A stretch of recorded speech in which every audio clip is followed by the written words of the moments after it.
of that high, and then when it doesn't happen, when it falls through, how do you process all of that time and energy and expectations and effort when it doesn't happen? What's kind of the mindset or the timeline of like, okay, it's time to move on and stop complaining? I mean, for me, I just take it out in the next race. You know, like if I don't win, then I get pretty upset. Yeah. Like, do you bank that? Do you bank a disappointment for the next? Oh yeah. Like I fully race with sometimes I'll race with a fair bit of like anger or frustration. Yeah. And for me, that's the only way to get rid of it. You know, like after Unbound, I was pretty bummed. You know, like that was a focus all spring. I didn't race for like 2 months. I only trained and, you know, did it like countless hours on the bike and equipment testing and this and that. And then, you know, go finish, you know, wherever I did, like it sucks, even though it was, you know, it was my fault. Like I crashed and I took that away from myself, but it's still, you know, still a bummer. And I think the only way that I can move on from that is to go the next race and just annihilate everyone.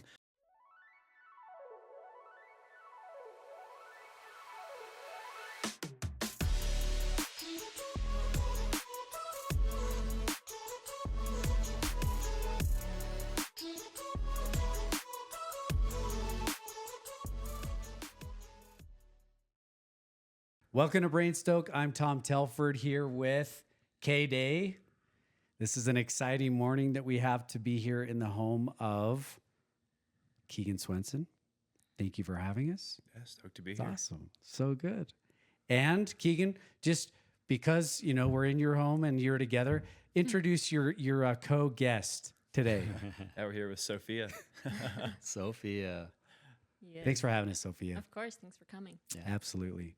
Kev, how would you introduce these two knowing their history? Man, these guys, they're like the darlings of the bike industry, I think. The race world knows them. If you don't know who Keegan and Sofia are, I think you've been living under a rock. But they are incredible bike racers, to say the least.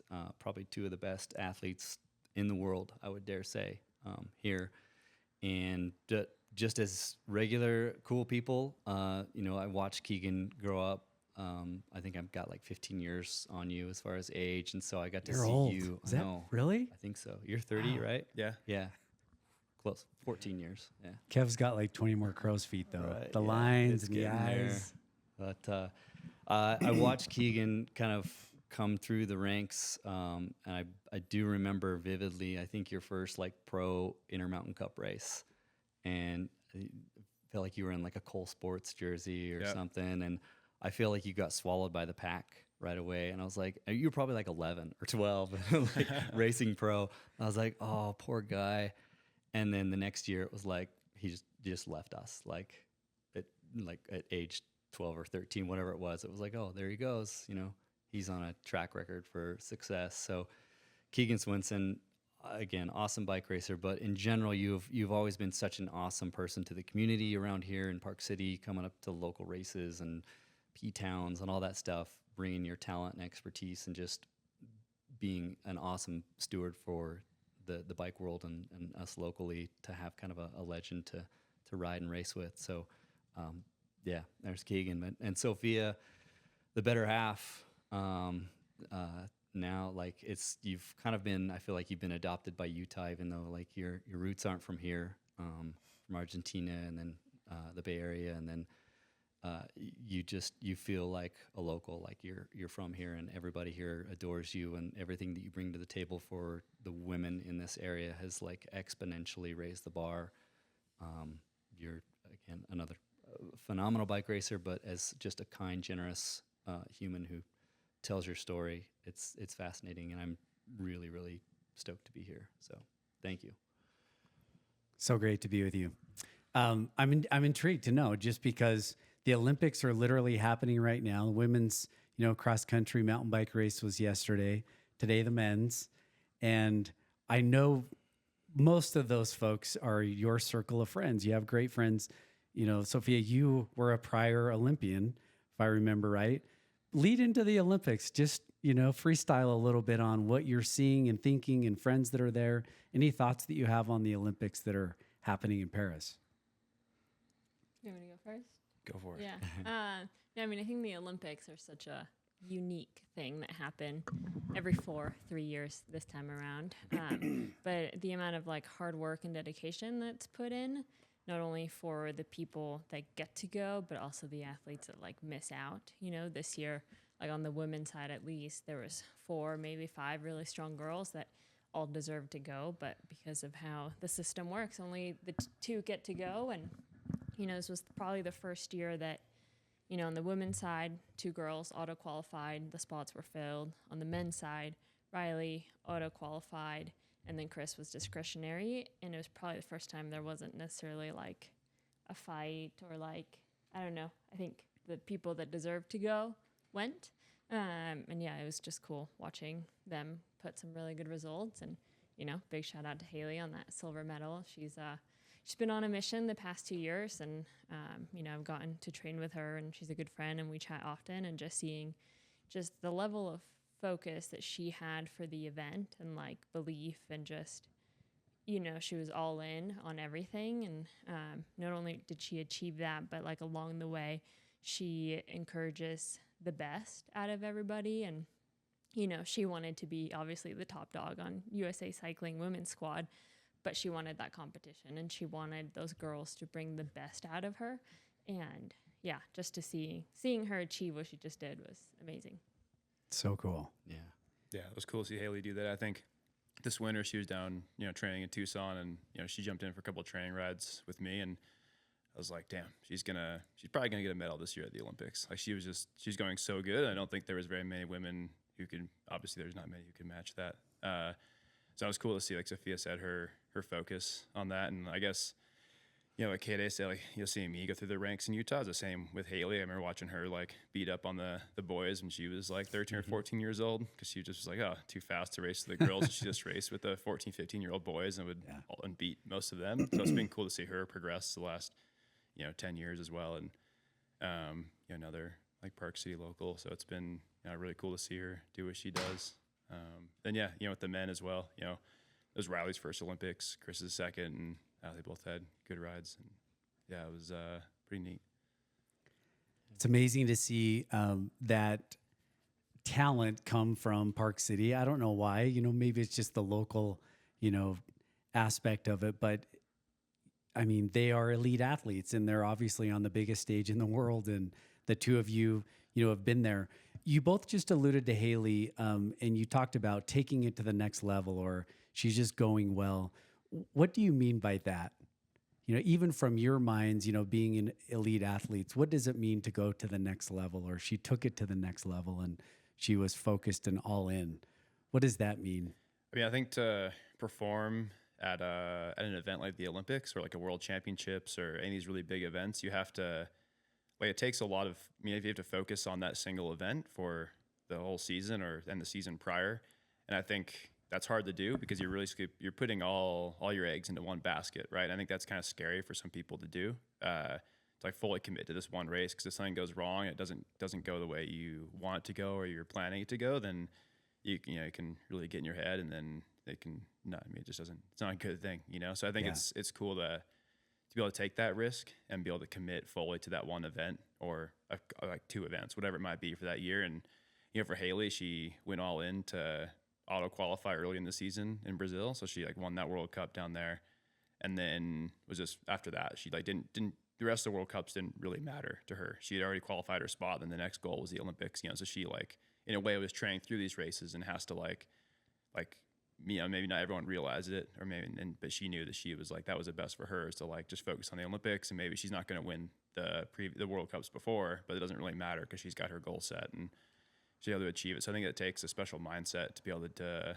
race like that and to really focus on to one big race and like not let, you know, wherever she finished in Crans, Montana, like she didn't have a great race there, but she's like, oh, she's just fully training through this World Cup. So it's it's cool to see an athlete be able to do that. Thought, Sofia, from you just on that. I mean, a couple of words that stuck out there from Keegan that I think from a spectator view, someone who's just, you know, paying attention to every race. Well, Haley wasn't like, where was she today? Or, you know, what's going on with World Cup? You know, just all these things. But you mentioned risk and sacrifice. You know, so many people don't necessarily think that way in their daily lives about, hey, I'm going to take the risk to do this one thing, knowing that I'm going to have to sacrifice other areas to focus on this. And there's risk in that. And so I'm intrigued to know, just Sophia, from your perspective, how much is that a part of living in the elite world, of just the risk you're taking and the sacrifice of focusing on such a narrow thing, or one A race, so to speak? I mean, the Olympics, it's like, it's as A race as it gets, right? I mean, it's all in. Yeah, I mean, it's such an interesting question, and there's like so many ways to answer it because it's so person specific. Like one of the things that when at least I look at my career and like the trajectory that I've had, and like the common thread, well, not thread, but like it's all about the environment that you're in. And like Keegan has been huge in always providing a very high performance environment. Like when, we met, we were 18 years old. He was this little pro World Cup kid, and I just like raced bikes. I went to school, kind of had fun, whatever. And then when I decided to take it serious, I had been with Keegan by then like 4 years, I guess. And when I started training, and there's like all these habits that I have that I don't see that are special, because for me that's just like normal. Like I didn't know that it was normal for people to like not do their workout, or like quit halfway through, or switch days around, or like not think about, when to travel and how to do all that stuff. Like I thought that was like the normal thing that everybody does. And it wasn't until like, you start getting into teams and you meet people, and like you start to kind of get to know how everybody handles it, that I'm like, oh wow, like I was pushed 4, 5, 7 years ahead of like my learning curve just because I was in Keegan's environment, and he's so good about kind of controlling his environment. And like our whole lives are really focused around our, athletic pursuit, So it's like, yeah, I think for me at the end of the day, it's just the environment that you're in that kind of really shapes your ability to really chase after the goals. Because what you might see as sacrifice, like for me, that's just like the normal thing to do. Like, every day have dinner, 5:30, 6, watch, clean up, whatever. And then we like have our stretching routine. And then like, we go to bed at 9:30, and then we're up in the morning, have a chill breakfast. Like all those habits, for me, it's just like the way that I live my life. It's nothing special, but I now understand it's like, oh no, that is unique. Like the ability to have the regimen of like, we're stretching every day, and we're foam rolling, and we're eating this way, and we're, doing all of that stuff. So Incredible discipline. Yeah. When I think through how you just described that, I think this is an incredible focus and rare, just as you said, like just a lot of people can't necessarily commit to that, even though you have an environment. Is the environment what allows it to happen and to stay disciplined that way? Meaning if you allowed other things to come into the environment or change it, does that throw you off from kind of your normal focus and what, your discipline is? Yeah, I mean, he just doesn't allow sometimes I just things don't to come allow in. it. I just do my thing, I guess. And yeah, I guess that's like I'm very like stuck in my routine, and I don't like to deviate from it. That's just kind of who I am and the way that I've always done it, And I guess ever since, once I was done with high school, like my whole life has revolved around bike racing one way or another. Yeah.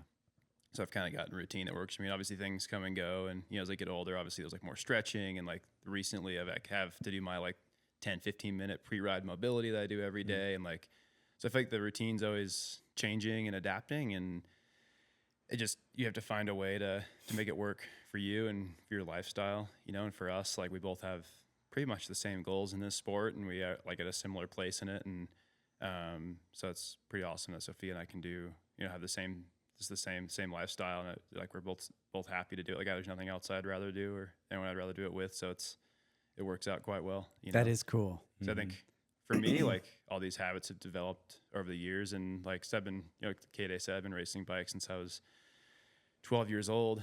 And then, it was maybe I won my first national championship when I was 15. And from there I was like, well, that's kind of what I want to do. I don't really know how to do anything else. I just want to race my bike, So I just found a way to do it and kind of made it happen. And I think the routine and just like having, everyone in my corner and whatnot to be able to make it happen is cool. And my parents are very supportive, and everyone around, like, oh, this is like they'll change their schedule to make sure that like, oh, if Sophia and I are going to come to dinner, like it has to be at this time and we're going to do this. And, they'll watch the dog when we're gone. And so it takes a whole village to like, to have. Are you the high maintenance couple? No. Or is it just him? We're not. I don't know if high maintenance is the right word, because I don't really like, obviously there's a lot of help to do what we do, but don't rely on anyone else. I'm just kidding with you. I think that's awesome. I would love to know kind of where the routine, if it was just developed over the cycling career, or if that kind of stems back from maybe childhood from your parents. I know your parents are awesome and they're so supportive, and it's been so fun to get to know them over the years and years as they come to watch your race. But as I tried to develop as a cyclist, I also the process of training and prepping became more valuable than the actual like event, in some ways. And I love that to be as good as you are, and both of you have to have those boundaries really more. And it's not necessarily, in my opinion, it's not being like stubborn or high maintenance. It's like, hey, we set boundaries of this is who I am. This is my job. Like if you were a lawyer and you had, you'd have similar boundaries type of thing. So where do you think those come from? That's a good question. I mean, you're right. Like, I think it's sometimes people look at like professional sports or bike racing or whatever. They don't see it quite as much of a job, because you're like, oh, you can do whatever you want. Like you can wake up and you can, go breakfast, hang out, whatever, then go ride in the afternoon, or you can like organize your day however. But I think if you want to be successful, you have to treat it as a job. Like you have to love what you do. And I think that's with any job. You're going to be successful at it, you have to love it first.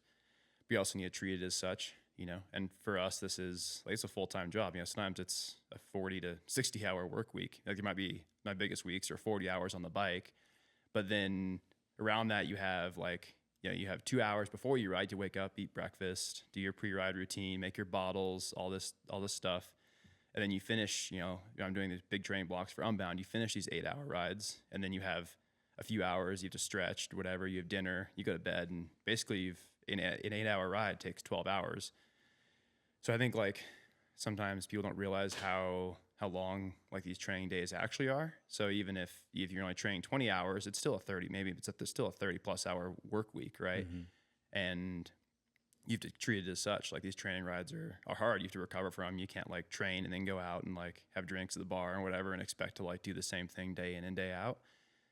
So sure, there's like times you have to like be like a regular human, but I think in general, if you want to have success, you have to like focus on what you're doing, and then to go back to like putting all the eggs in the one basket. Like last year, pretty much my only goal all season was to break the record of Leadville. And that was like, after Unbound, that was my focus for months. Even before then, that was like the focus, and I think you have to be a little bit obsessive with it. And if you want to find success at whatever you're doing. So it's, I don't know, the routine just kind of comes, and you kind of figure out what works for you and what doesn't work, and find a way to implement everything without like being too, I don't know, it has to be enjoyable at the same time. It can't be like unenjoyable, but I mean, discipline is important. So yeah.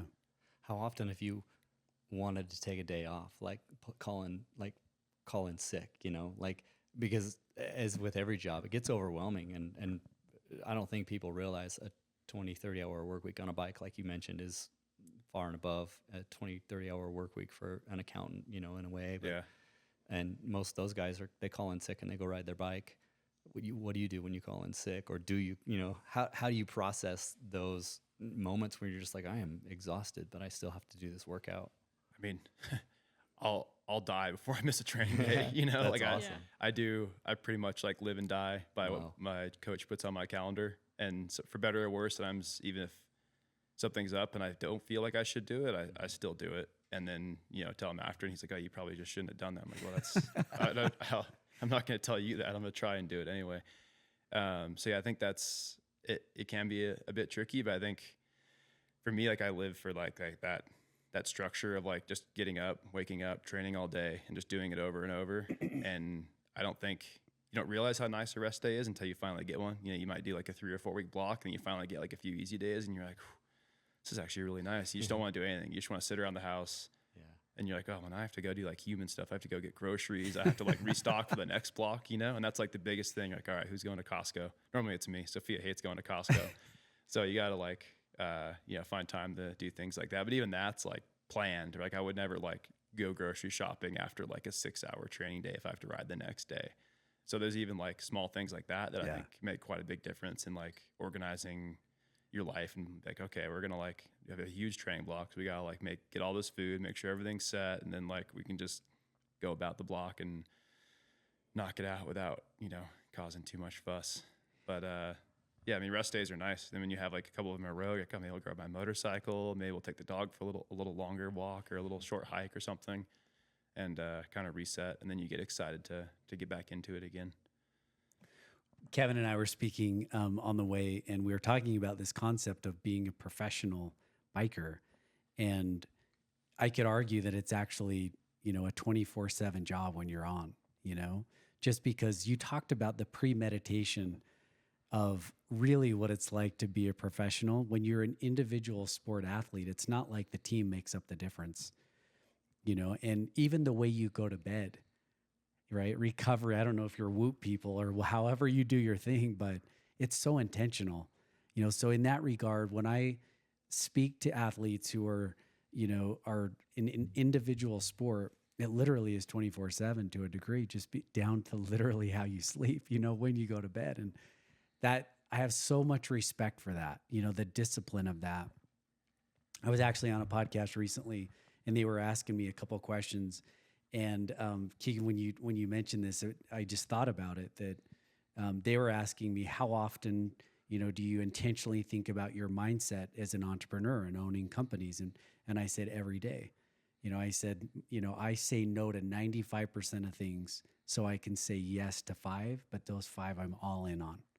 You know, and just hearing you kind of describe your mindset, even the one race last year, Leadville, you know, what would you say in terms of the opportunities or the things that come to you that you could do?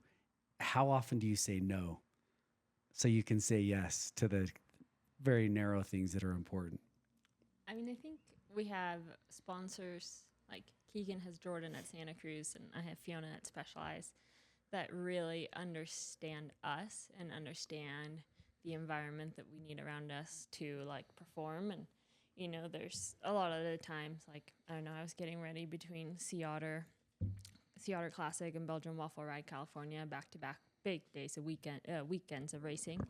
And, you know, Fiona calls and she's like, hey, like, I'm pretty sure the answer is going to be no, but I'm required to ask. Like, Specialized is working on like an aluminum crux, and they're shooting it in Santa Barbara in between races. Do you want to go? And I was like, you already know my answer, you know? Or like Jordan with Keegan, he knows like, okay, leading up into Unbound or Leadville, like he doesn't want to be out doing a bunch of autograph signings and shakeout rides because he's like very focused on the day. So I think we have sponsors and people around us that really understand the environment that we need to be provided in order to thrive. So we're not often asked a lot of things that we have to say no to necessarily. Yeah. People that protect you. Yeah. How important is that, just to have the right person? I don't know if you would call them a gatekeeper, an agent, or who they would, you know, how would you categorize them, but who are they and how do they help you? Yeah, it's a good question. I think like we have teams, you know, we still have like a good handful of like private sponsors as well that aren't part of the teams. So it's just finding this balance of like, you still have to like do, you know, photo shoots and like signings and stuff like that. Just finding a balance of like, okay, like I can't do it now, but I will do it. And we're going to fit it in when it fits in with my schedule. So I think that's the biggest thing, is just like just communicating, like, you're hiring me to win races. And if you want me to do this, we have to do it by my schedule and do it when it works with training and with this and that. So I think you just have to like arrange things in a way that work, because it is like part of the job. You know, you have to like be willing to do that stuff. Otherwise, like, why would they pay you? Why are they going to give you all this stuff, you know? So you have to just, you know, be willing to bend a little, but there's also like, it can get done. You just have to find a way to do it that fits with training and recovery and whatnot, you know. So there's you just have to be, I guess, just communication. That's one of the things Sophia's like taught me too, is like, you know, the power of like saying no and like just doing it when works for everyone. And you don't need to say like no or yes or no right away. Like, okay, well, yes, but we're going to do it later. And like, here's why. You should give them a reason. Because most, like, if, you know, someone who hasn't raced professionally is like a head of marketing at whatever company, they just don't understand like why you can't do it and why it's a problem. There's like, oh, it doesn't really matter. You can go hang out on your bike for 3 hours outside. Like, you do that all the time, but it's not training. It's not recovery. So it's like, you have to just understand. That's for me, like Jordan at Santa Cruz, like used to race like at a professional level, racing crits and, you know, various other road bike events. So he understands like what like a top level athlete needs. And he gets like, okay, like this is why he can't do it. But it like, so I think it's important to have people like that in your corner that understand that. And if they don't understand, you just need to explain it to them. And most will get it, you know? So, Yeah. How hard is it to manage energy? Not just fitness, but this concept of energy for being a professional. You know, you mentioned there a little bit about hanging out outside, signing things.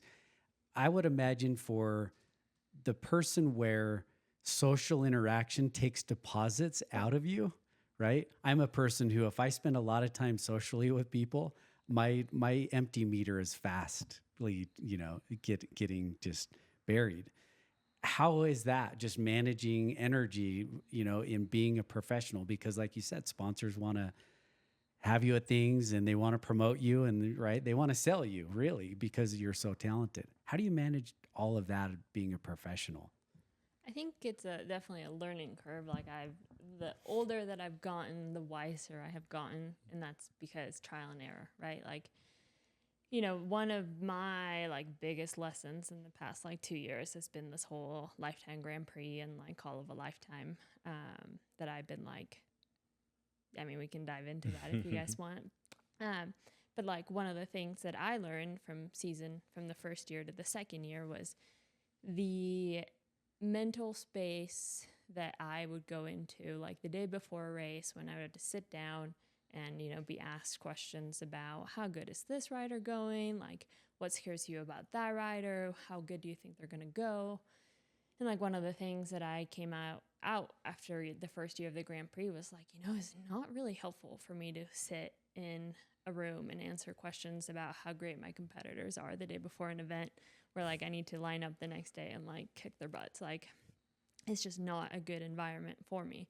So like, I'm like, okay, like I need to learn how to manage my time more and how to say no. And it's like, okay, if somebody wants X, then I'm like, okay, I know the things that I require to like perform, and just being really open with your team and like the people around you of like, you know, like this isn't going to help me perform.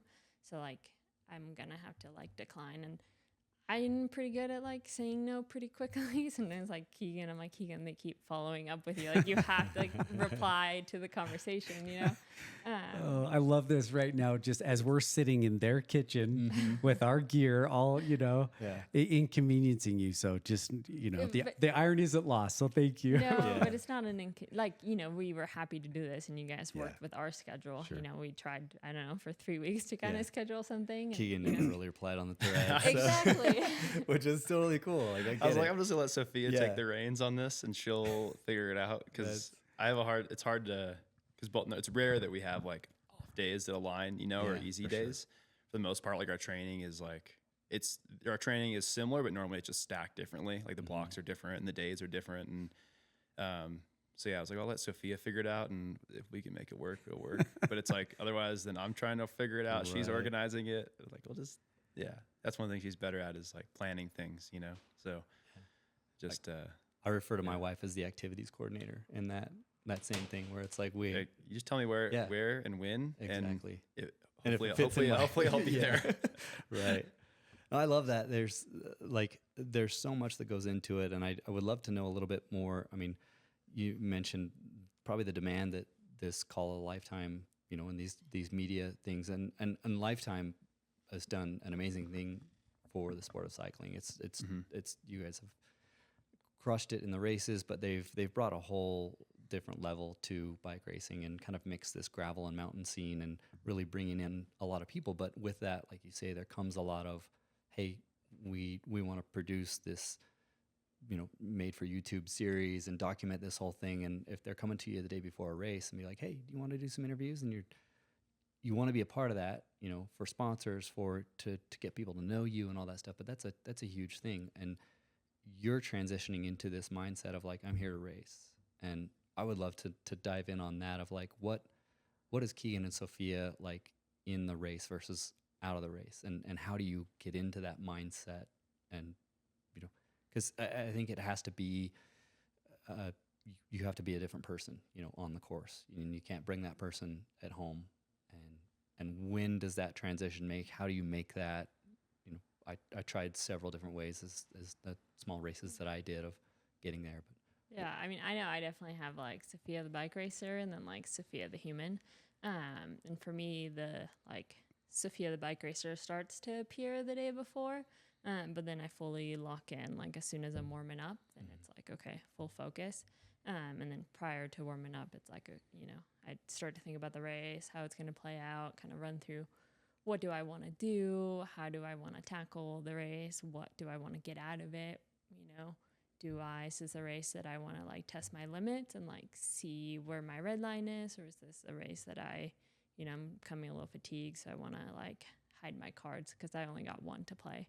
And then like as soon as the race finishes, like I kind of give myself like 10 minutes and then like I move on, especially when it's like a bad one, because those are the ones that you just, if you win or you have a great day, like you're happy and it's all good. But it's like when you have those bad days, like we both did at Unbound this year, it's like, okay, well, like we've done how many races where nothing has really happened to us. So it's like, okay, well, this was just that one. And I know we were both really looking forward to going to Crusher and like trying to make a statement like we did at the opening round. And that kind of got delayed due to the wildfire. So, I think we're both really excited for Leadville and just, to get back out there and just kind of show everything that we've been working on. that's awesome. How do you make the shift? Talk about that a little bit. You said when you're warming up, you start to get into the mindset. What is there a loop thought that goes through your head? Do you go to reviewing the goals of the day, or do you start, I don't know, do you play Rocky, Certainly. Rocky 4 in your head and some music? How do you make the switch? Man, I guess like for me, the day before the race, I like to have like pretty chill, just like to hang like pre-ride. And then normally I'll go over the race with Tobin, my teammate, and we'll go over like, different tactics and tire pressures and like just bike setup and all this, as well with, with Myron, our mechanic, and trying to figure out kind of a game plan more or less. Sometimes that's delayed until the next morning if there's like chances of rain or whatever. Like Unbound 2 years ago, like we went back and forth on tires like 3 or 4 different times, and then the forecast changed. We ended up going with this setup, and then okay, that changes tactics. Yeah, normally for me, it's once I wake up in the morning, the alarm's set, then it's like full race mode. I have my routine. I wake up, have breakfast, and then have my headphones in, listen to music, and then go over like the race plan, and then warm up, like whether that's on rollers or if it's like actually warming up. I like to normally do it alone or just with Tobin, kind of do our own thing. If we're rolling up together, we just kind of have our headphones in, doing our own thing just together, or we ride to the race, to the course from the Airbnb or whatnot. Yeah, I guess, I kind of have my little pre-race thing, and once I get settled in, that's kind of it. I don't really like, if something, I don't like having it changed. I have that's the way it goes. Yeah. Yeah, I mean, racing, I feel like, I don't know, I can be, I don't know, maybe a bit of a dick out there, but that's just kind of the way it is. You have to race, and I think you also have to earn that right to be like a little bit of assertive. I think, growing up, sometimes I'll talk about this with Tobin, like growing up, racing against Todd Wells and these guys who were like, they were so good, came in my first year pro, and like, there's things that like, these young kids will do to us racing in the front. You're like, man, I never would have done that to them, you know, like, because if I were to like chop him like that, I've been taken out immediately, like to the floor. So now, like, I try to think about that. I'm like, oh, I just need to like keep these kids in line, and but also doing it like respectfully, right? There is a way to race and there's a way to not. And I think that's one thing like I love about bike racing is like once you're out there, it's kind of like it's like in a way it can be like kind of primal, like you're just out there racing and kind of anything goes. Like there's a little bit of a code. It's like if someone like gets you, then you can in turn like get them back right away. That's a dude code. Yeah. But then once the race is done, like it's all done. Once you cross the finish line, like you can be friends again. Like there's guys that we kind of get into it sometimes racing, like there's a lot of elbows and some things. But then, once you're done, like normally everything's fine. Like you're friends again, and maybe someone's a little bit like they don't want to talk to you for a few minutes after the race because something happened. But like in general, we're all buddies after. I think that's what I love about the sport is like you go out there and just do whatever you want. I mean, within reason, obviously, you don't want to be like you have to follow the rules and you don't want to like hurt anyone. But like that is the cool thing about bike racing and sport in general is it's as close as you can get to like I don't know. There's no rules, you know. Like you're just first one to the finish wins, and you just gotta play by the rules, but there's a lot of gray area. And, you know, I know I said there's no rules. There are rules, but I don't know. It's a cool sport. I want to double click on this with both of you because I love this idea, especially with juniors who are going to hear this. I think there's an idea that if you do all the work and you do all the training and you arrive fit, that you should win.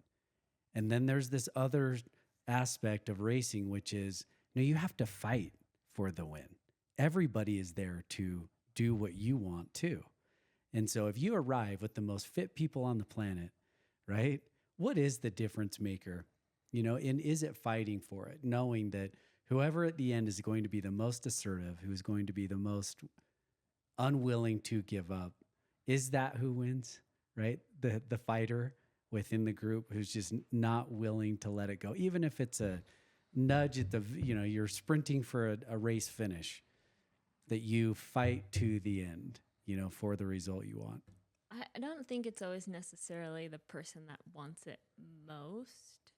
I sometimes think it's the person that's willing to lose in order to win. Because, like, you can think of, okay, there's a breakaway and you're in, like, the peloton. And you're like, okay, well, I'm banking on these people bringing it back and I'm not going to do any work. And then, then they go and win the finish. Or, like, okay, I'm going to go for a solo move like I did at Sea Otter at, like, the first 2 minutes of the race, and it's a 5-hour race. Like, who does that? Like, no, nobody does. Like, that's a silly thing to do, but it's like I was willing to risk to lose in order to win, and I think that's the big difference.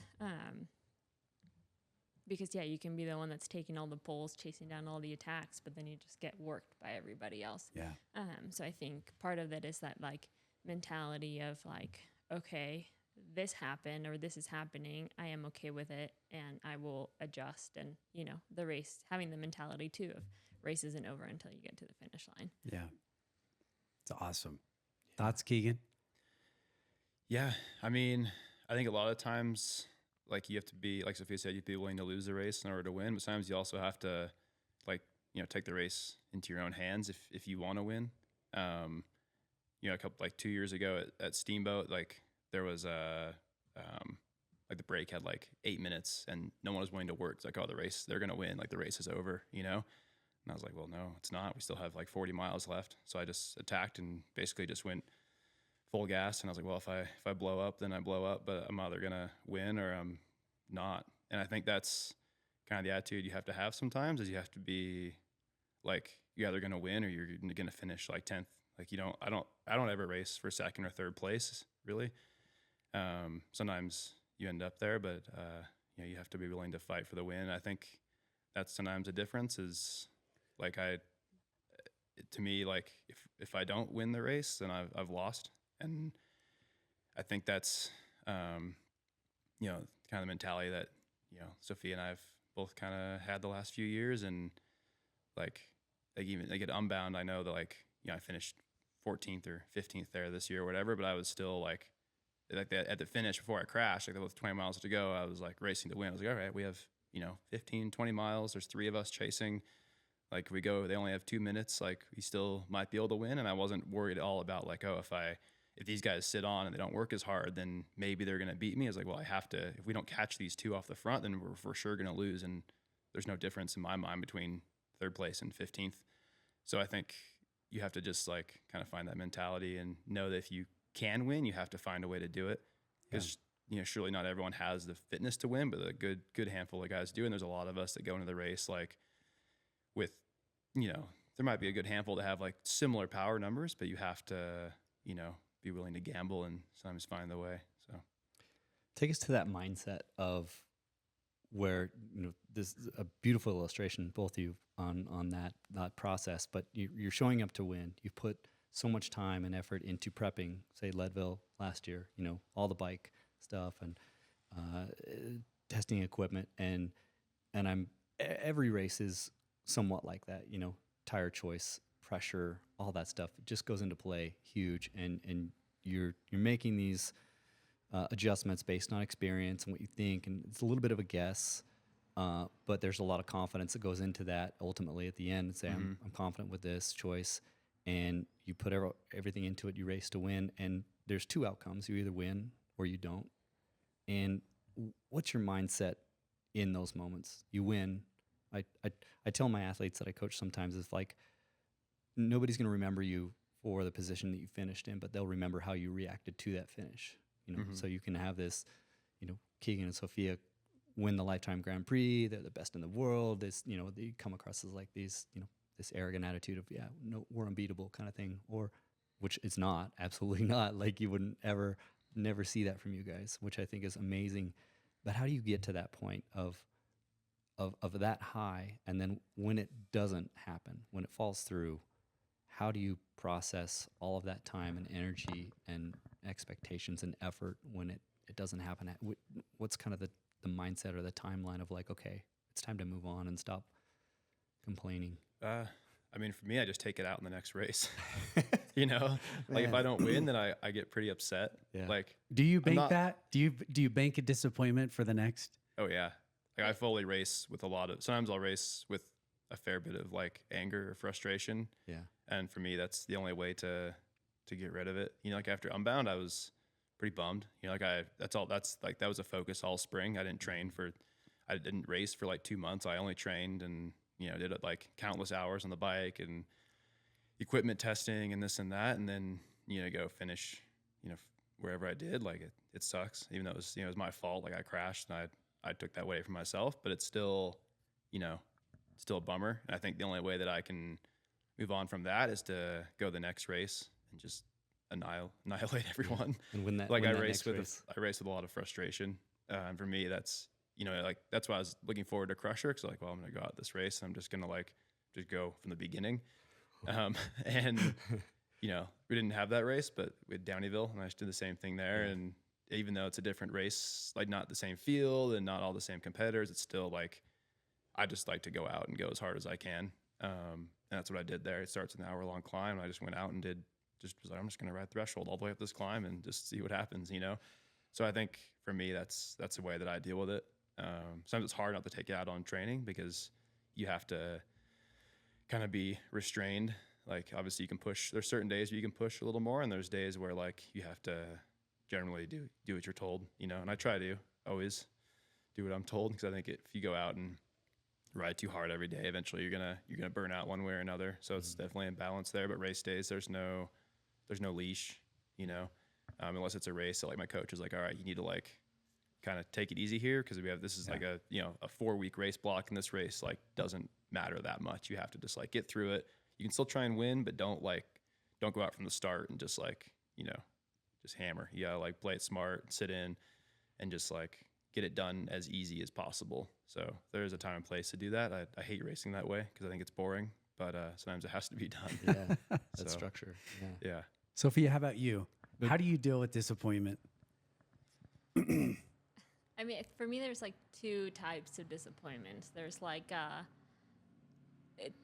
equipment / like something weird happen, or like I physically wasn't good enough, right? There's like 2 very different. Obviously, sometimes, when you flat or crash. Like a lot of it is up to user error, but I think it's a lot easier to swallow for me. Like, oh, the cards didn't necessarily line up on my equipment, or like there's just freak things that happen, versus like I just wasn't strong enough to hold that wheel, or I didn't have the courage to attack, or, you know, I don't know. There's just two different types of failures for me. And I think when it's a physical one, then that's when I go back to training. And yeah, every VO2 interval I have, I just normally will go and put myself in that situation. Or if I'm doing a long tempo effort, it's like, okay, pretend like either you're chasing somebody or you just broke away and you're trying to establish a gap. So putting yourself mentally in those situations when you're training, I think it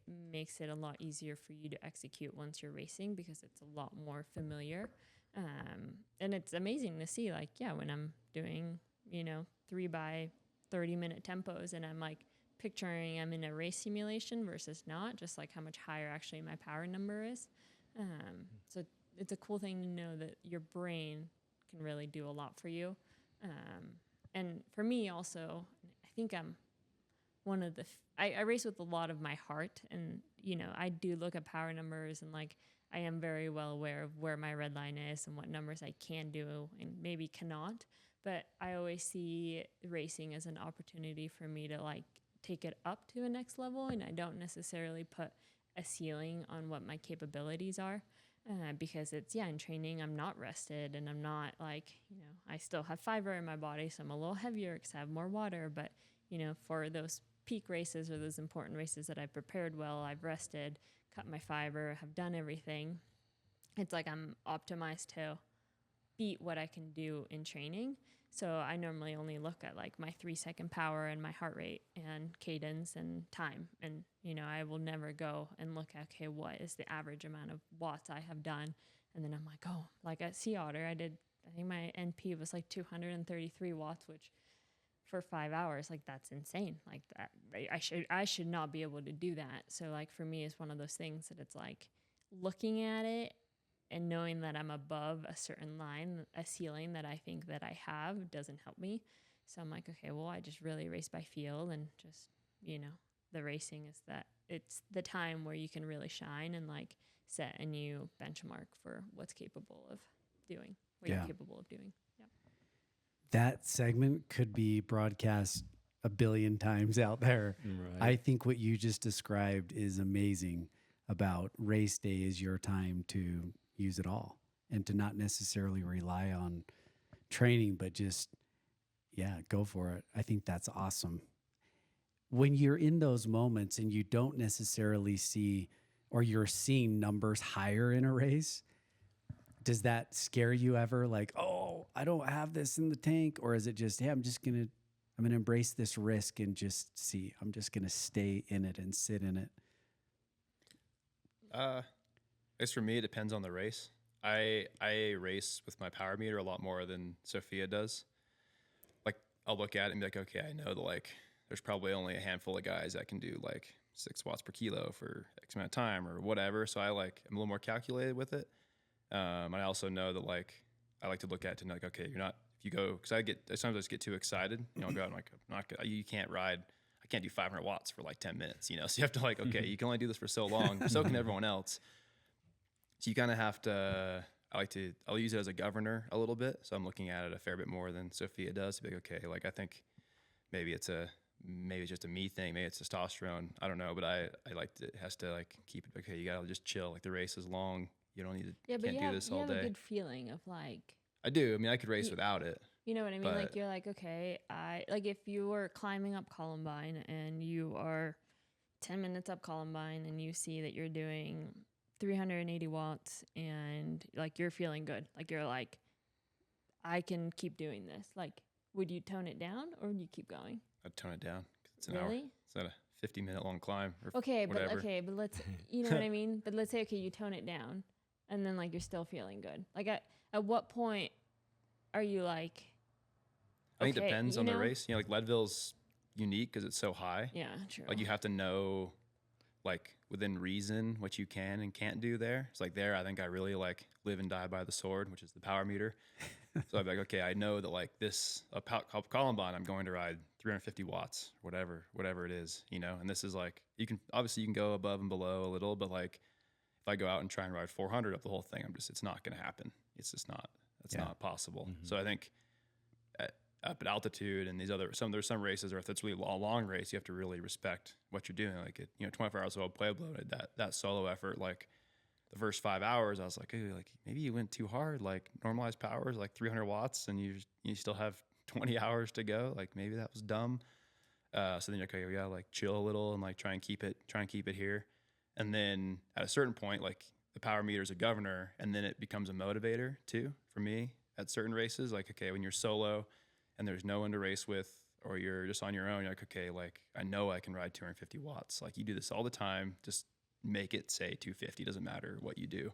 So at a certain point, it's a governor, and then it becomes a motivator. And like sometimes we'll turn it off. Like if the race gets really hard, like at gravel worlds, when I know I'm like punching above my weight in some of these climbs, I'll just like turn it to only time. I don't want to look at anything else. Like I don't care how hard I have to go to make this group.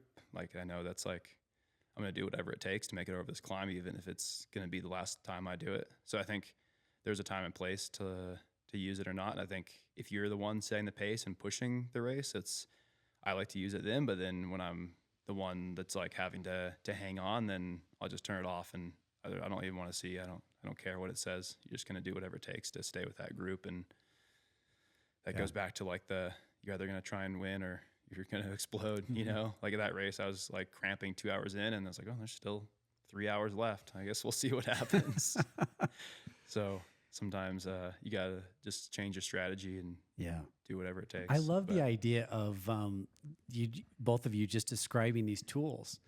As a professional, you have these great tools at your hands to just help you, whether be a motivator or be a governor, and to know the tools, but to also, and this is a term I thought I slept on this the last couple of nights. Like, what would I really want to dive into the two of you with? And that is trust.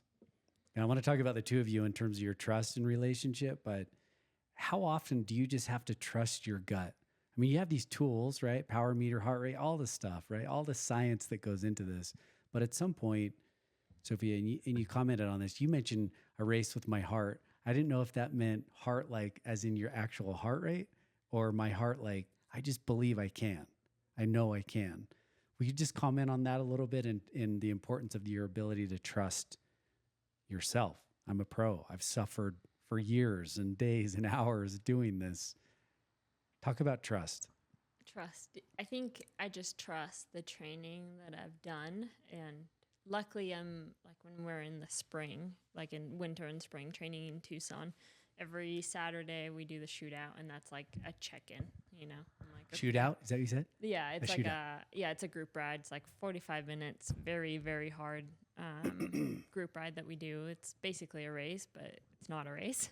It's like a pro 1-2 road race every Saturday. Is it like, is it a nod? Like, here's the gun, like we're going now? Well, Or is it? it's a segment. It's Okay. like the same route every Saturday, Okay. same time.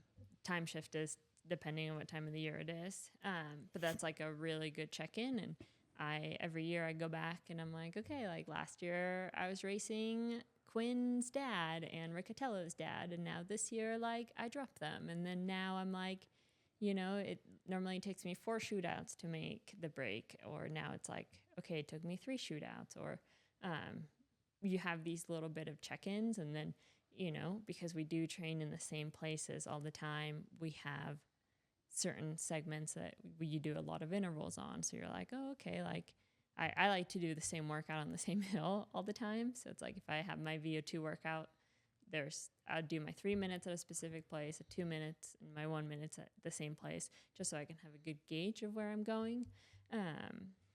So a lot of it too is like when I'm racing, I have to trust the work that I have done and just how fit I am, and knowing like, okay, if I am hurting, they're also hurting too. Like it's not like they're just nose breathing behind me, like they're having to work really hard.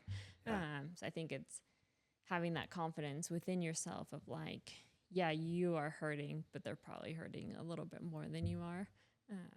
It's kind of that little bit of a difference maker, I would say. Yeah. about you? You mentioned a great word there. She said confidence.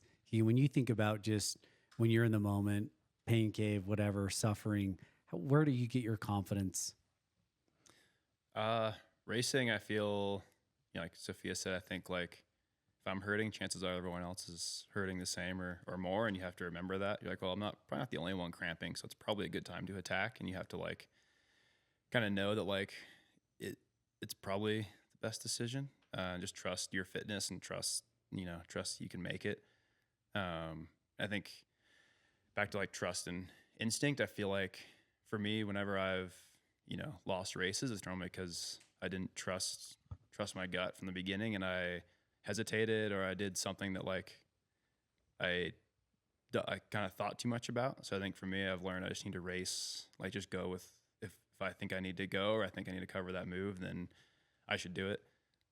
So I think that's taken a long time for me to realize and understand. And I've been racing, so long since I was 12, 13 years old. So I think I have a ton of race experience in various disciplines whenever, and you have to like realize like trust that like I am good at this and I do know what I'm doing. Sometimes I think like I have no idea what I'm doing here. Like I don't know, like I don't know how I'm going to win this race, and I find a way. So I think you just need to trust what you're doing and trust your fitness and your tactics and whatnot. I was like, so I was talking to Tobin yesterday about Levi's Grand Fondo. Like that was a road race that we did, or Grand Fondo, which on road bikes. So it's kind of, self-supported. Basically we had like, Pete and various ex-World Tour guys racing. And it was like a pretty stacked race. Tobin got in the early move. So I just had a free ride to cruise and whatever. And then, we eventually brought back Tobin, and he's like, oh, those guys are like 5 minutes up. And I was like, oh, well, that's a bummer because there's only one climb left and that's a long ways to go. Then I had a mechanical I had to deal with. And, then I was like, oh, I'm just going to go flat out and see what happens. And, at the finish, like I was catching him, and then I winning the race, and Tobin like couldn't believe I'd done it. And I was like, well, it was the plan. Like I just had to trust like what I had to do. I was like, well, I know if I ride this climb at this pace and descend, like I'll probably be able to catch him, and then we'll see what happens from there. So I think, just going back to like trusting your instincts, even if it's not discipline, you're like fully comfortable with is kind of the way to go, And I think like my coach is, he's very experienced as well. Sometimes we'll have, he'll go over tactics with me, and Tobin's raced a bunch of roads. There's always like, you have to have a plan and then kind of let that plan, you have to be flexible with it because the race never reacts as you expect it to, especially with gravel racing. Like there's so many variables. We don't have race radios. We don't really have much communication. You might not know time splits. There's, variables of mechanicals and weather and so many things you have to be like willing to bend. And that's one thing that can be a little bit tricky sometimes, is like find the balance of like sticking to the plan, but also, and trusting the plan, but also like going with your instinct and going with what you think is the best move for you, and realizing, this might be a dumb move, but now I've done it and I have to commit to what I've done. Like I've made my bed, now I have to lie in it, and hopefully I can make it, which is kind of a fun way to race. I always like just like kind of sending it and, seeing what happens. So. That's so impressive. Like I think about the structure and the plan that you mentioned, and how important that is, but more so that gut instinct. And that's generally probably what, for the most part, wins most races, is kind of that gut instinct of deviating from the plan, but the nervousness of doing that from time to time. And how often you guys have been together for 12 years, awesome relationship, and I'm sure you've been, gleaning from each other's plans and efforts and post-race recaps as you're just like sitting around, talking about how it was and what you did. How often do you guys learn from each other and those various instincts, especially from a male-female perspective, and the difference of racing or mindset? A lot, Yeah. I think, because Sophia and I are very, I don't know, in some ways like very different bike racers. She's a fair bit more calculated than me for the most part. So sometimes she'll be like, oh, like if I was Russell or I was Matt, here's how I would try and beat you, which is like the way that I don't think. I always think of like, here's how I'm going to beat them, and I don't think about ways that they would try and beat me.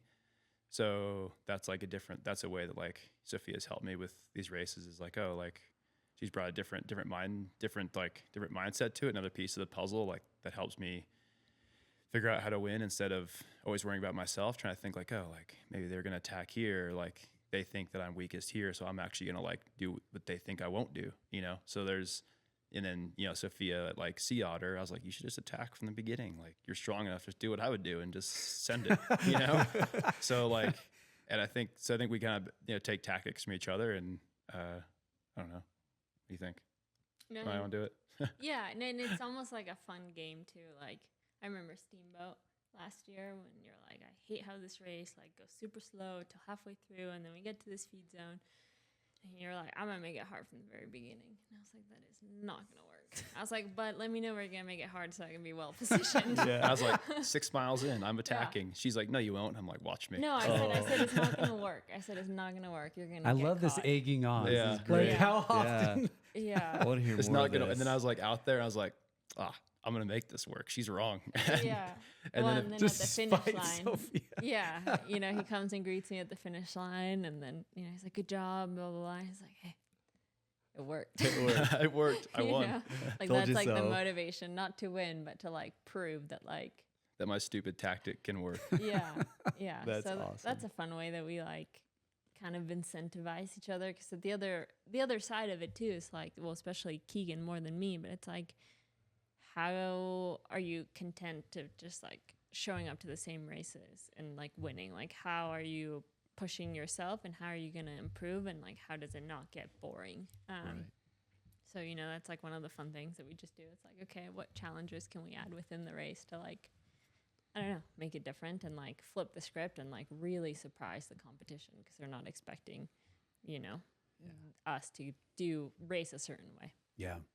How often when you're racing out there, are you getting into the positive self-talk, meaning that you are the player and the coach? I mean, is it constant? Is it constantly, you know, communicating and talking to yourself through, here's the goals of the day? Or maybe it's, you know, when you're suffering the most, you know, do you find yourself positive self-talking or having to go to this mental coaching of self moment? It's funny. It's actually The opposite. it's not normally the opposite for me. You know, now I'm like, don't be a little bitch. Like you needed to harden up, and like you need, like you can't even ride 300 watts. Like, what do you mean? You can do this all day. So I think for me, it works better to have a little bit of negative. Little stomach of anger there. Yeah, like negative self-talk. And there is a time and place, like, all right, you got this. Like you have the gap.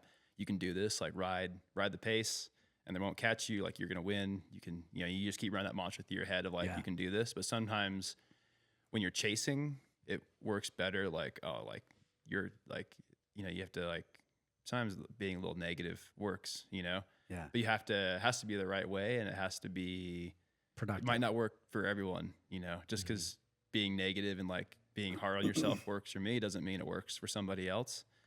And I don't know. That's kind of a tricky question. It takes a lot of racing and a lot of experimenting to figure out what does work for you.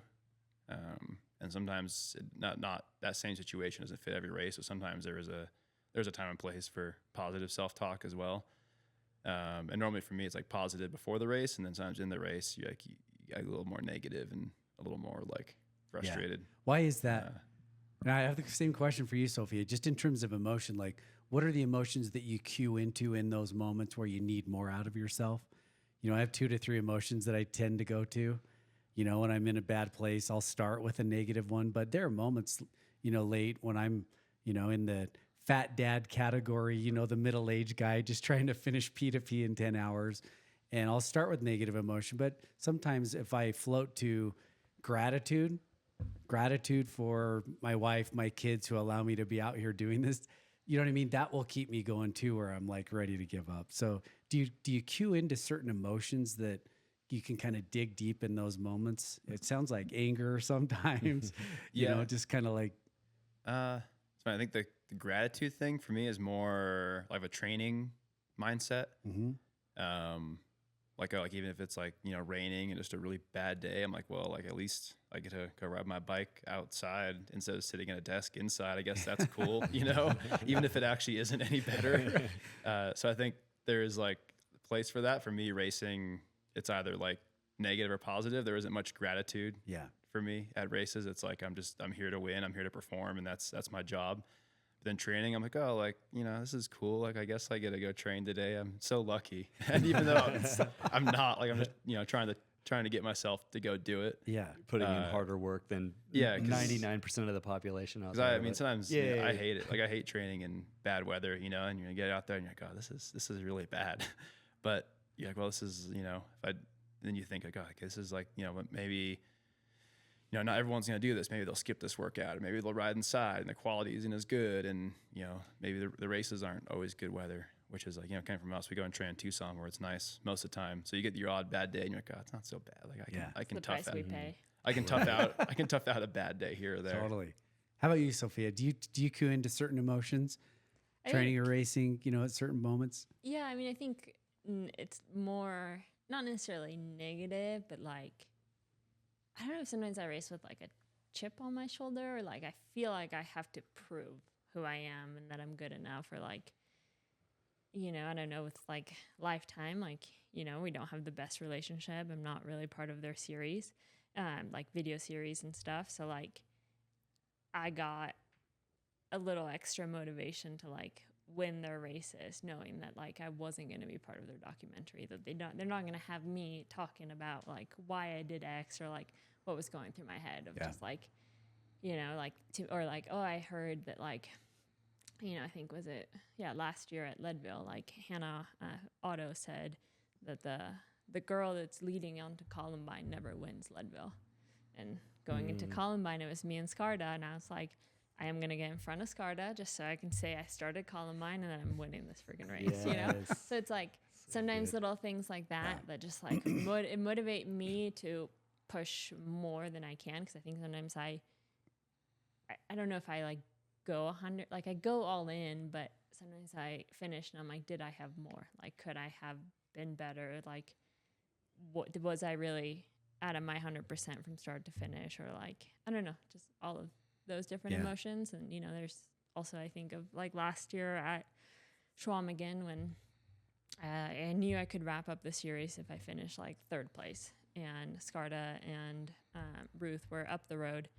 And I remember Haley Smith just like charging, and we were so close to the finish, and I was tapped out, and I was like, I can't hold her wheel. And I was like, come on, like 5 more minutes of suffering, and you don't have to suffer a big sugar. Like 5 minutes now saves you 5 hours of suffering, you know, down the road. And, you know, I hung on tough. I didn't drop the wheel. And then like, once I see that finish line, I can get that extra out of myself. And I got third, locked up the series. And I was like, dang, like I almost gave up, and I didn't. And it worked out, you know? Yeah.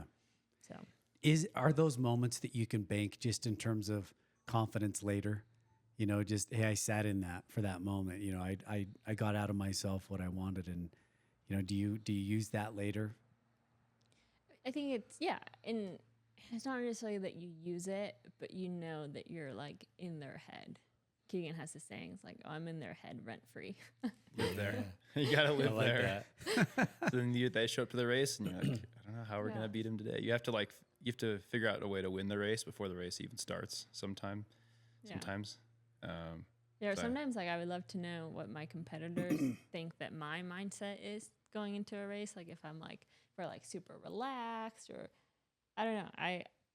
You know, you always have not necessarily self-doubt, but you have like, there is an expectation of us to perform, and like performing means winning, unfortunately for us at the level of our career that we're at right now. So it's like, that is probably more pressure than like, oh, I'm here for a top 5. So I'm always curious and wondering like, oh, like what are my competitors like thinking that my mental state is going into this race, you know? So it's always an interesting thing to. It kind of is. just I'd be think willing about. to bet you guys take up a lot of real estate in people's brains, like a lot. These are both like confident smirks on these Right. faces right now. Yeah. Like, yeah, we that's- probably do. That's awesome. Tell us about the engagement and living, you know, in a relationship where you are competing at the highest levels, both for better or for worse. Oh, let Sophia start with this one. You guys have both stood on podiums together at the top, and then inevitably someone's going to stand a little higher than the Yeah. other. You know, how does Yeah. that feel when you come home and Yeah, and I've talked about this too. Like, again, when we first started dating, Keegan was the bike racer. I raced bikes, but not anywhere close to his level. And then while I was in college, I was the supportive girlfriend. And then, you know, I met my coach that instilled this like fire in me, and she saw potential, and she was like, I think you can be an Olympian in 4 years. And I was like, you're crazy, but, you know, willing to give it a shot. And then I had to go through my growth process and like step away from being like the supportive girlfriend and being like, you know, Keegan, like I can't go feed you after my race because I need to recover, or like I can't be out there cheering for you, or like learn how to be a bit more selfish because I am actually a very giving person, and like I do a lot for the people that are around me in my circle. So I've had to learn how to be like separate from Keegan. And I think one of the things that we really have been not necessarily good about, but something that we've learned over the past few years being on different teams is that like when we're at a race is we're each with our team. Like, yeah, we'll text, call here and there and, you know, see each other at a signing, but like I won't purposefully go out of my way, neither will he, to like, hey, let's go grab a coffee or let's go. I don't know, like I think of like Unbound this year. You got there like the day before I did on a Sunday, Monday. We were there a whole week. We saw each other at the start line Garmin very autograph casually, signing. and then the Garmin autograph signing for 30 minutes. And like that was it. Because like I have learned that if I'm around him too much within the race environment, I start taking care of him a lot and I don't take care of myself. So I'm like, okay, I know what my boundaries are that I have to set for myself. And I think, you know, it's a growing process because I needed to go from like, oh, she's Keegan's girlfriend to like, oh no, she's like Sofia, like the bike racer. Like she's not just Keegan's girlfriend. She can stand on her own. She has her own accolades, you know, gone to the Olympics, won Cape Epic, like medaled at Pan American games and like, you know, multi-time national champion. Like I won Unbound first. That one will live. Although he'll say you DNF'd your first Leadville, and I say yes, I did. You know, but learning to step out of his shadow and like, I don't know. It sometimes it is hard when it's like he's just so dominant, and it's like, well, how can I be happy with like a third, fifth place when it's like, oh, you just won lead vote like back-to-back weekends. You won both races, not just the whole thing. So I think it's a lot of communication and also just like being pretty honest and aware of the things that I'm feeling, and kind of communicating those with him. Thank you for being real and vulnerable. That's cool of you, you know, to describe that. Keegan, what's your thoughts? You know, how has it morphed over time as she's kind of taken that, you know, mindset and goals and objectives on her own? How's that shifted for you? Yeah, I mean, I think, you know, like she mentioned, like when she started racing, I almost had to like show her like, you can't, like, I don't expect you to be here for me because you need to worry about yourself. And I guess now we kind of have this expectation of like, we're still there for each other, you know, in a certain sense, but like, I don't expect her to be there for me, and she doesn't expect me to be there because we're busy worrying about ourselves. And I think that's one thing we've gotten quite good at is like, you know, separating our relationship from racing. It's like, it's no different than any other job of like, you know, like you go to work, your wife goes to work, you do your thing, and you come home, and that's that. And we kind of treat it the same way. Like Sofia said like earlier, like we don't hardly ever train together, you know, even recovery rides. It's like, maybe we'll go ride our e-bikes together on recovery days if they line up, but like it's rare that we even just do that. And then training days, like if we do train together, it's, you know, Sophia's just like sitting behind and we both have our headphones in and like we're both doing our thing, you know, and like if she gets dropped, then she gets dropped and she's totally fine with that. She doesn't expect me to wait for her, doesn't expect me to do this. It's like, you know, if she flats or whatever, like I'll help her, you know, if something happens. But like in general, it's, you know, I have my job to do, and if I have to ride 250 watts that day, that is what I'm doing. And she fully realizes that like I'm not gonna like ride less or like change my plan for her to ride with me, and vice versa. I only get upset when you're like, I'm riding max 250 and we're going up a climb and I'm like looking at his Garmin and it says 300 watts. I'm like, oh, I was like, Come on. that 50 watt difference is major. Turn down your Type A, Keegan. Yeah, that's like the only time I get mad. She also knows that's what I do. Like, oh, you have to ride 250 to 300. Like, okay, we're probably gonna ride 300 all day. You know. So I think, yeah, that's just the way it is. But I think it's good. You know, there's couples who train together, and sometimes I don't know that that's like the best thing for both, because then either, you know, like then Sophia will be pushing too hard sometimes, and maybe I'm not pushing hard enough. So I think it has to align, like on certain days, like maybe like, okay, like I'll ride the gravel bike and she'll ride the road bike, for example, like here and there, like that'll work too.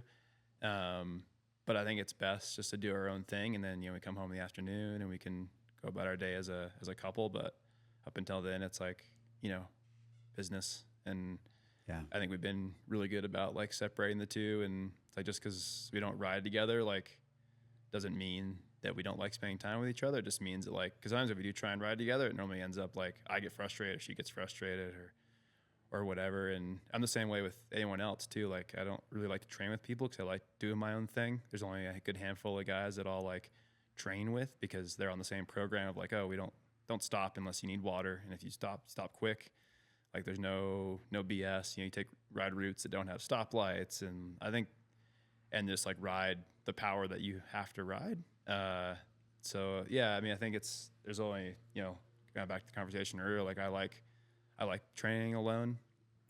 I do like having training partners sometimes. You know, I think it's important to ride with people, and you know, it can push you out of your comfort zone. You know, like I train a fair bit with Quinn Simmons, who's, you know, World Tour pro, and he's a different rider than me. He's bigger and stronger, and you know, he kind of pushes me when it's flatter, and you know, and then there's guys that I train with that are better climbers than me. Like I'll go over train with like, you know, Matthew Riccatello in Tucson sometimes, and the guy can just like mop the floor with almost anyone up a climb. So on the shootout, like we race up this climb called Madera, and it's, you know, we're all just like dying trying to hang with him. So I think it is important to train with others, but also important to do your own thing. Like I train with Russell Finsterwald a lot, and then we do train together. Like half the time we just have our headphones in, just riding together, but we're not really talking. We're not really like doing a whole lot. Yeah, I laugh about that because they'll be in their unbound block. You know, we wake up at 6 or ride at 7, come back at 4, and then Keegan's just on the couch, and I'm like, "Who are you texting?" He's like, "I'm just chatting with Russell." I'm like, "You rode with him for like 8 hours. Like, how do you guys have stuff to talk about?" Like, I am always amazed at how they can just keep on chatting. Where I'm like, for me that's like sometimes, too you know, much. training, we're not chatting a whole lot, or it's just like kind of mindless chatter. Like there's not really much to talk about unless you're going slow enough that you can actually like have a good conversation. And normally, you know, after we're talking, oh, where are we going to go tomorrow? Where are we going to stop? Are we going to do this? Like, what's the plan? So there's like blocks where we'll train together like day in and day out. But then, you know, if we have efforts, you know, maybe we'll like separate out, and like I'll do the efforts like 30 seconds behind or 30 seconds ahead. We'll just like focus on ourselves. And because if you end up like trying to do, you know, if you have like 3x20 thresholds or whatever, and you're riding like next to each other, then sometimes it turns into a bit of a pissing match and ends up in too much of a race. And instead of riding threshold, you're just doing a 20-minute power test. So I think it is important to like realize like when you need to separate from each other, especially being competitors. Like you have to know like, okay, now we're going to do our own thing, and then afterward we can reconnect, ride home, whatever. So it is important to have both, you know. And if you don't like riding alone as a professional like cyclist, then you probably need to find a new job, or move somewhere that there's someone to ride with. Because here I ended up doing, you know, probably 90% of my rides alone. Yeah. Or like, you know, Griffin Easter lives in Salt Lake, so like maybe we'll meet up the bottom of Big Cottonwood, ride the canyon together, and then go our separate ways. So there's like always ways you can kind of do that those kind of rides too. Yeah, connect and then do your thing. Yeah. You described a concept there that I think is interesting, just, you know, to comment on briefly, but how much comparing is healthy and how much is not, right? So I'm married to a therapist, and she'll say this all the time. I don't know who she's talking to on the phone, but I'll hear her say, you're never not going to compare, but at least compare fairly.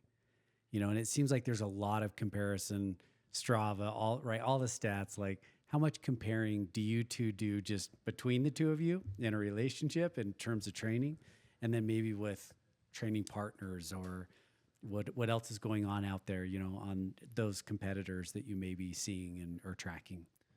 Yeah, it's funny. I guess with the Strava thing, I used to be like really into it and like looking at what everyone's doing. And like, then when I was training, I would know like, oh, someone's going to be like looking at this later, So earlier this year with Sophia kind of mentioned it, and talked to my coach and Russell, and we're like, screw it, I'm just get Strava's done. Like, I'm not going to upload everything there. And if I do upload it, there's probably not going to be power. Every now and then I'll throw up a ride with power if I'm like stoked on it, or if it's just like, something I want to put up, or I'll upload like a big epic ride, but I just don't upload everything. I think that's been like more healthy for me, because I'm really competitive and I like to like, oh, like I did more power than so-and-so, or like whatever. So I think it's been nice knowing like that people aren't like analyzing every single bit of my rides, because I know there's athletes out there that do.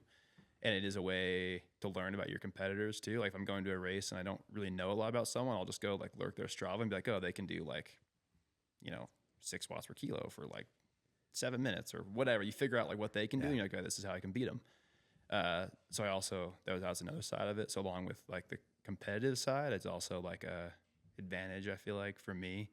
Maybe others thrive off it a little more, but I feel like it's been kind of refreshing not knowing people are like pouring over my Strava data.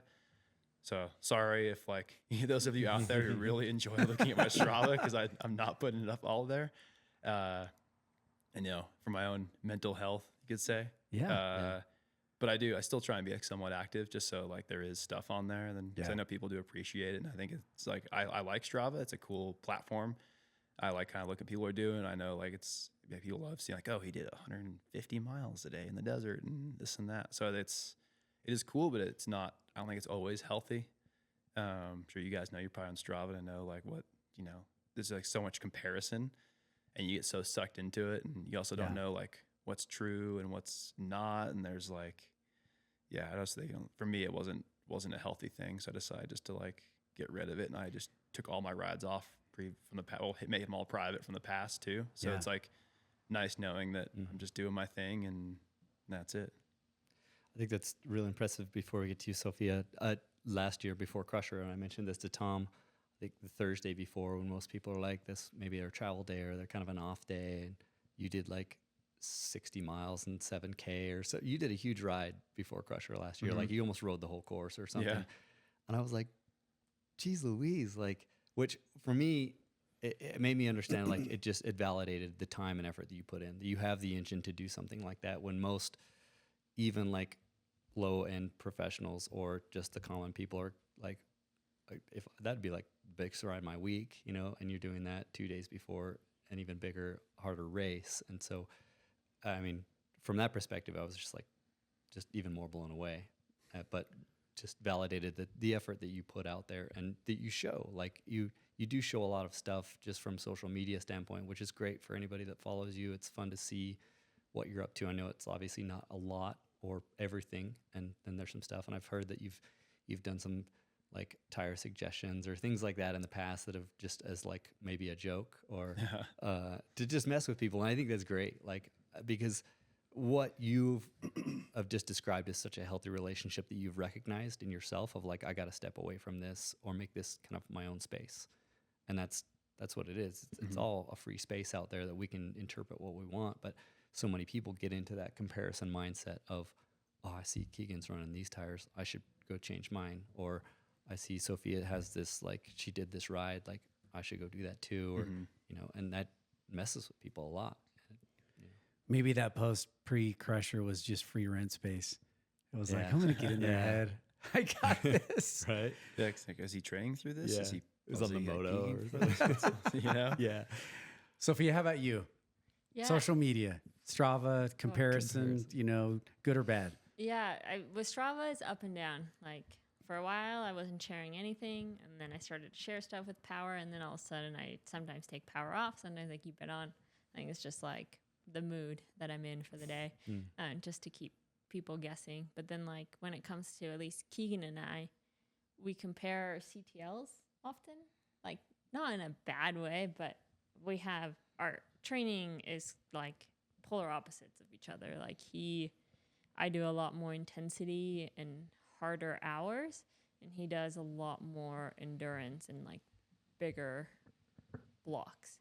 So like for me, like the hardest block that I've ever done is probably like it was obvious I was building up for it, but then I finished with like 4 hard days, easy day, 4 hard days, and then into a rest week. And like Keegan will do 8 days without, a rest day or an easy day. And I normally have an off day every week, or, our trainings look really different, but we've learned to understand that like the way that we need to train has to be different, not only because he's a man, I'm a woman, but also what makes him faster doesn't necessarily make me faster, and what makes me faster doesn't make him faster.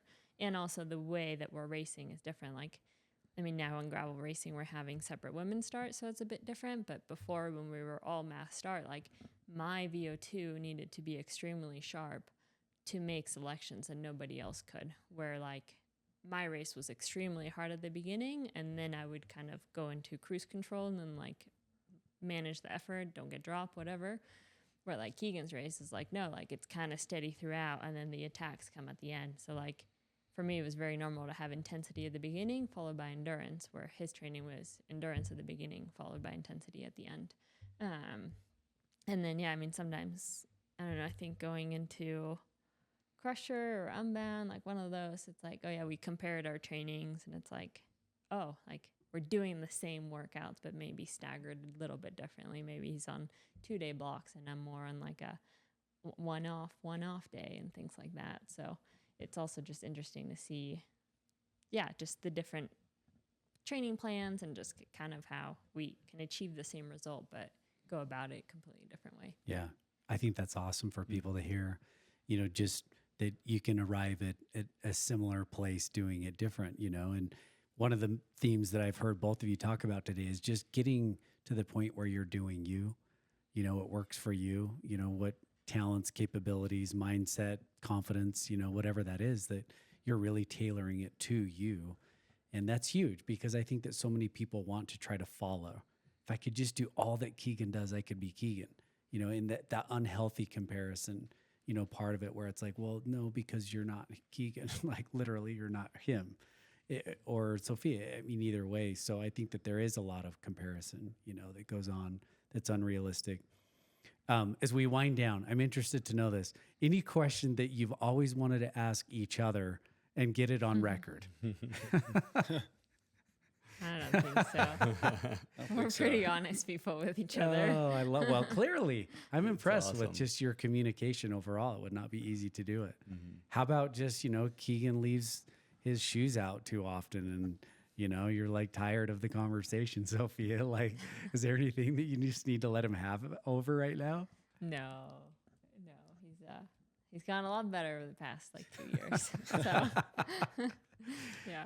Oh, anything else you would share? Freestyle on any topic. Just Sofia, I've heard a couple things you talking about just advocacy for women professionals and differences between men and women. I've loved some of the things that you've said. Is there anything that you would share that way, for women and professionals? And yeah, I think it's important to speak up. I think I realized the privileged place that I am in, not only kind of being the woman that's like performing at the majority of these races. So I understand that like when you win and you're like, hey, like our race wasn't a fair race, like I think that carries a lot more weight than if you were second, third, or like 15th down the pack.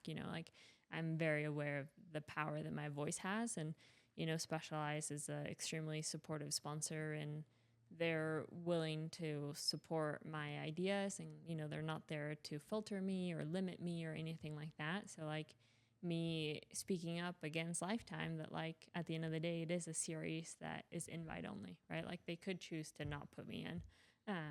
But I have, and I know that like Specialized has my I have their full support, and if I were to not get into Lifetime or not apply, they would totally be okay with that. And I understand that not a lot of athletes are in that position. So the voice that I have, I've never tried to use it in a way to push like myself first. Like Keegan and he always tells me, he's like, you just gotta worry about yourself. Like, watch out for number one. I'm like, no, like we need to have like, I'm so sick and tired of getting, hearing how you race. And then like my race is completely different. Like I want to have the same experience. I want to push the boundaries. I want the women, like I want the girl that's finishing 7th to have the same opportunity that like 7th place in the men has. And I kind of see that really big picture. And, you know, I have taken this kind of like leadership role, and I am kind of the voice. And I was talking with my agent the other day. I was just like, I'm like, it's getting really hard. Like, it's such a burden in a way, because you keep getting asked the same question every single time. And it's like, I feel like a broken record. And I'm like, how can I improve? Like, how can I get my message across without feeling like so fatigued of like it's always the same conversation? Or like, I also want my results to like speak from themselves, and like I want to give myself credit for the results that I do and produce. But then, like, you know, then I'm like, well, I wasn't women against women. Like, I'm gonna put an asterisk to this. So like, I don't know, I think for me it's important to like speak up and like understand the power that I have, to kind of help push change in the right direction. And, you know, to put it on the record, like, it's never been anything that I think it's gonna make me win more. And I'm not pushing it because I think it's gonna benefit me. If anything, it's actually making it harder for me to win. So just like, yeah, and it kind of gives me another purpose than, okay, like, I want to win, because if I win and I say this in front of the camera, like, that's gonna get some traction, you know. So it's like, yeah, it's a motivator to kind of keep pushing the sport forward, and really pushing the organizers to really realize that, like, okay, the level of women's gravel racing, it's so high, and like, just because you're giving us the equal amount of people starting, or like the equal prize money, like, the race itself has to be equal, and we need to have that like fighting against each other opportunity like the men do. Yeah. Thank you. Yeah. That's great. Thoughts, Keegan? Any freestyle thoughts? Ooh. Man, nothing in particular, I guess. Think through if maybe both of you, just to wrap this up, juniors, the kids who are up and coming, you know, who are trying to figure out, you know, it's biking cool. It's not football. You know, it's not whatever, you know, other sport. Messi's not, you know, in it, whatever it is, you know. Just thoughts for juniors who are trying to find their way in youth cycling and mountain biking. And Yeah, I mean, I think, you know, the really cool thing about cycling in general is that you can do it, you know, your entire life, you know. You know, like both my parents still ride, and like they're gonna actually do like steamboat on the tandem, and like so I think it's cool that it's something you can do your entire life, whether you like race professionally or not. You know, there's so many kids in NICA now, and like maybe there'll be like, out of the, you know, was there 8,000 kids in the Utah League now? Like maybe there'll be like 10 of them that like are professional in one way or another, but perhaps the rest like still like have like, hey, they still want to ride bikes the rest of their life. Because of that, they'll be healthier than maybe like, you know, their family or their kids and whatever else. I think it's just it's a good lifestyle, and it can take you to so many places. Like you can, you know, ride bikes almost anywhere in the world, road, mountain, whatever. And then if you choose to, you know, try and make a career out of it, then there's a lot of paths there as well. And you don't necessarily like have to start off racing gravel to be a professional gravel racer, or road or whatever. You can kind of just like let the path go where it takes you. And I think the biggest thing is to find, you know, if you want to do it, it's a lot of hard work, but you have to find a way that works for you, and that is like sustainable and fun. Because I think that's the biggest thing I noticed, like growing up racing, is that, you know, out of like, there was maybe, when I was a junior, there was probably 10 or 15 guys that were like arguably strong enough to like make a career out of it and like make a living being a professional. And maybe only like 2 or 3 of us like actually did it. And I think just because we stuck with it, and like, you know, there were years where it was hard. I'm like, I don't know if I'm gonna have a job next year. Like, this is like a little touch and go, but you have to find a way to make it happen. And whether that's, and now there's like, you know, easier, it's not necessarily easier, but there's other ways, there's multiple paths. Like you can, you know, kind of be, you can kind of do the influencer path and like be more active on social media and whatnot, and like go that route and still make a career out of like cycling in general. And, or there's like the more competitive route, and, you know, that's racing. Or you can, ideally you combine the two, and that's another way to do it. 'Cause you can't just be a professional anymore. You have to also like, be professional is also social media. So it's like, find that balance of like being active enough on there, and but also still, you know, doing your job as an athlete. So it's yeah, I mean, I think I'm kind of curious to see, what happens in the next few years with how big, cycling is now for all the kids. And I mean, it's really cool to see, I remember when I was a junior here in Utah, there was like, show up and race the junior category, there'd be like maybe 10 or 15 kids. And that's why I was racing pro, but now there's, 50 juniors racing or more. And then there's like the really fast ones are racing pro, or they're all spread out. And there's like the varsity category, and there's just so many options, and I think it's just kind of finding the path that works best for you. So That's awesome. Love that. There's 8,000 kids in Utah now. BrainStoke sponsors, Nike Utah. We have a great relationship with them. And the majority of those kids likely will never, stand on a podium. They'll never race competitively. But we love that the student athletes are getting outside. If nothing else, at the end of the day, it's riding your bike in the sun, having serotonin run through your brain that makes you happy, Mm-hmm. So we've talked a lot about performance, a lot about, what it takes to be a professional. Any final thoughts just on the benefits of being outside on a bicycle, enjoying the day? Just, is there a joy that's still there in both of you, just getting out and riding your bike, regardless of what your power meter or the miles say? Yeah, I mean, I still just love riding my bike.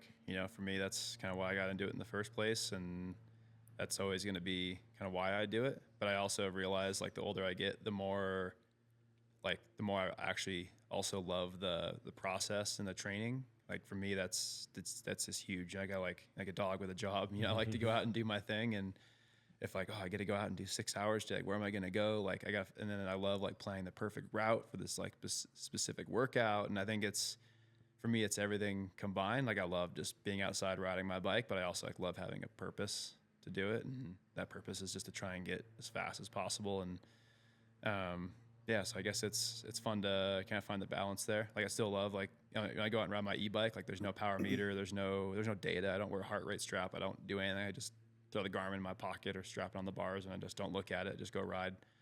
So it is, there's still some days that we go out and just cruise like that, but it's, it's rare now because it is a job, but Yeah. I do. And then, like, during off season, you're like, I don't really want to ride a bike. I don't really care to. I'd rather just hang out. Maybe I'll go ride the motorcycle, which is like, now it's like it's kind of like a bike, but it's not, Yeah. Yeah. So it's The bike handling's still there. Yeah.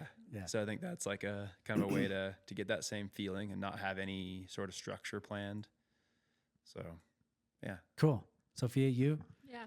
I am a little different. I definitely don't like to ride my bike all day. And anytime I'm riding above 5 hours, I'm not the happiest. I can race it for longer, is fine. But I think for me, it's like kind of very much like Keegan. I just love the job part of the job part of the sport of just like, oh, like, my job is to be healthy, and like my job is to lift and like live a healthy lifestyle and get 8 hours of sleep. Like, that, to me, I'm such a creature of habit that for me, that's what I love about the job. And yeah, like, when off season comes, or like if I'm known to take a lot of rest time within the season. Like, after Cape Epic, I won't ride for 5 days. After Unbound, I won't touch my bike for a week, and I am stoked to not touch my bike. Where, like, I've learned that a lot of athletes get stressed because they're like, oh, my CTL is dropping, or like, so-and-so is training, blah, blah, blah. And I'm like, oh, like, if my coach says it's an off day, like, it's an off day. If she says I got to ride 3 hours, I'm riding 3 hours. I'm not going to ride 3.5, 4, 5. Like, I do what I'm told. Because if I had to ride more, my training plan would say more. And I think, it's just, we're so on for so long so much of the year that when we get to like disconnect, we're fully, we don't want to talk about bikes. We don't want to, ride our bikes, think about training or anything like that. But we just take a lot of joy and happiness on just that day-to-day, grind that we have to do. Yeah. I love hearing the purpose, that both of you love the purpose behind it all, the structure of it. When you need to, you do it. And otherwise you don't, it doesn't sound like it's stressful or that you worry about it, in those moments. And I think that's so key for mental strength. So anything else you'd love to share? Kev, anything you want to ask? Questions? Man, I mean, you guys, I don't know. Just thank you for your time, really. I mean, Is there a wedding day? I got to know this. My wife's going to ask me, like, was you talking about their wedding? We're thinking hopefully November 2025. So Awesome. yeah, Off season. Yeah, Obviously. off season for sure. obviously Yeah. no bikes involved. Oh, that's great, man. You guys are awesome. Thank you both. Yeah. And congratulations on being engaged and awesome careers and being cool people. Cool. Thank you. you. You've had your daily dose.